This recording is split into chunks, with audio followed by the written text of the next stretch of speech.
RG నేను చెప్పాను, RG ఒక పిచ్చోడండి. అతను జగన్మోహన్ రెడ్డి దగ్గర మంగళగిరిలో ఒక ఎకరా స్థలం ఇచ్చాడంట సినిమా తీయమని చెప్పి. ఇప్పుడు వ్యూహం సినిమా తీస్తాడు.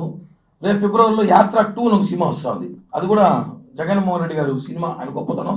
మేము అడిగాం రాజ్మోహన్ ఆర్జీవిని, అయ్యా సినిమా కరెక్ట్గా సినిమాలాగే తీసుంటే కోడి కత్తి సీన్ కానీ, లేకపోతే బాబాయ్ హత్య సంఘటన కానీ, లేకపోతే నీ ఇంట్లో ఏమేమి జరిగినాయో ఆ సీన్లు కానీ, నువ్వు పాదయాత్ర చేసి ముద్దులు ఇచ్చిన హామీ సీన్ కానీ, ప్రశాంత్ కిషోర్ డైరెక్షన్ నువ్వు చేసిన హామీలు కానీ, ఇవన్నీ కూడా చూపించు మాకు.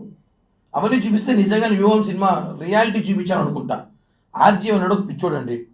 నిన్న హైదరాబాద్ తెలంగాణలో టీడీపీ జనసేన కార్యకర్తలు పోయి రారా చూసుకుందామంటే ఇంట్లో నుంచి బయట ఊరికే షోలు మాట్లాడతాడు.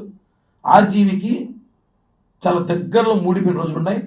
అతను అంత ప్రేమ ఉంటే నేను చెప్పాను నిన్న మొన్న, నీకు అంత ప్రేమ ఉంటే అంబటి రాంబాబు రోజా పెట్టుకొని వైసీపీ గోవిందా గోవిందా సినిమా తీసుకో. ఎందుకంటే 30 ఏళ్ళ క్రితం గోవిందా గోవిందా సినిమా వచ్చింది, రోజా చెప్పింది. నేను అప్పుడు గోవిందా గోవిందా సినిమా చూసి ఫ్యాన్ అయినా అనింది. మళ్ళీ తీసుకో వైసీపీ గోవిందా గోవిందా తీసుకో, దాంట్లో అందమా అందమా సాంగ్ ఉంది, మీ ఇద్దరు మందమా మందమా ఎగురుకోండి, మేము ఉద్యమమేమి చేసుకోండి. ఆర్జీవిని పట్టించుకునే పరిస్థితుల్లో ఆ సినిమా ఏ విధంగా ప్రజలు దాని మీద లాగడం ప్రాబ్లం రాబోతుంది. థియేటర్లో రానికుండా చూసుకోవాల్సిన బాధ్యత అధికారులకు ఉంది.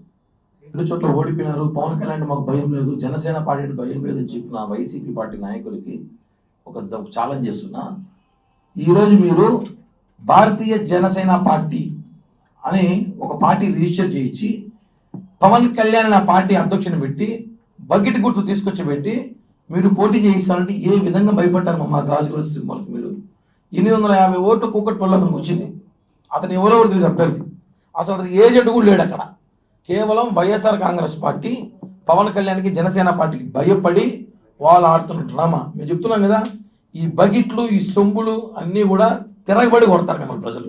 మీరు ఏ సింబల్ ఇచ్చినా ఆ సింబల్తో కొడతాం. అది పెద్ద ట్రాప్. అది ప్రజలు తెలుసుకోవాలి. గాజు గ్లాసు గుర్తుకే ఓటేయాలి జనసేన పార్టీకి. ఎక్కడైతే గాజు గ్లాసు పోటీ చేస్తే, లేదా ఎక్కడ సైకిల్ గుర్తుంటే అక్కడ సైకిల్ గుర్తుకు ఓటేయాలి. కానీ ఈ బకెట్ అనేది ఆ బకెట్లతోనే వైసీపీ నాయకులు కొడతామని చెప్పి కూడా తెలియజేస్తుంది. ఫైనల్గా ఈ ఆడుదాం ఆంధ్ర అనే విషయం మీద ఇందాక ఒక అధికారి నాతో మాట్లాడుతూ చెప్పాడు, ఇది ఒక 450-500 కోట్ల స్కామ్ ఇది అన్నాడు. రేపు మా అధికారం రాగానే ఫస్ట్ కేసు ఆ స్కామ్ బయట తీస్తాం. ఎవరికి ఇన్ని కోట్లు ఇచ్చారు? ఒక బాలు బ్యాట్కి 500 కోట్లు అవుతుందా? గ్రౌండ్లో నీళ్ళదే, గ్రౌండ్ వీలవే. భోజనాల్లో స్థానిక ఎమ్మెల్యే పెడుతున్నాడు. అక్కడున్న ఎమ్మెల్యేలు అభ్యర్థులు వాలంటీర్లు వైసీపీ కార్యకర్తలే. బ్యాటు బాల్కి 500 కోట్లు అంట. అదే బ్యాట్ బంగారు బ్యాట్ ఏమైనా? అవన్నీ కూడా విచారిస్తాం, రేపు ఎంక్వైరీ చేస్తాం, వదిలే ప్రసక్తే లేదు. ఆడుదాం ఆంధ్ర కాదు, ఆడుదాం వైసీపీ వాళ్ళతో. అదే చెప్తున్నాం కదా, ఎవరికి ఇచ్చినా తిరుపతి 70 నుంచి 80 మెజార్టీ గెలిపించుకుంటాం. టాక్ ఉంటుంది, రకరకాలు చెప్తున్నాం కదా, టాకులు పట్టించుకోం. చివరిగా 2 అధినాయకులు కూర్చోబెట్టి జనసేనకి ఇస్తే టీడీపీ చేయాలి, టీడీపీ జనసేన చేయాలి. ఎందుకంటే ఇప్పుడు రాష్ట్రం బాగుండాలి, తిరుపతిలో ప్రదేశంలో కానీ ఇంక చోట రాక్షస రాజ్యం పోవాలి, బాగుండాలి, కార్యకర్తలు బాగుండాలని ఆలోచన ఉన్నప్పుడు ఖచ్చితంగా అధినాయకులు కూర్చోబెట్టి మాట్లాడితే 100% చేస్తారు. 1000% జనసేన సీట్ అయితే టీడీపీ మాకు పనిచేస్తుంది, టీడీపీ సీట్ అయితే జనసేన పనిచేస్తుంది. రాష్ట్రంలో జనసేన టీడీపీ ప్రభుత్వం అధికారం తీసుకురాబోతున్నాం.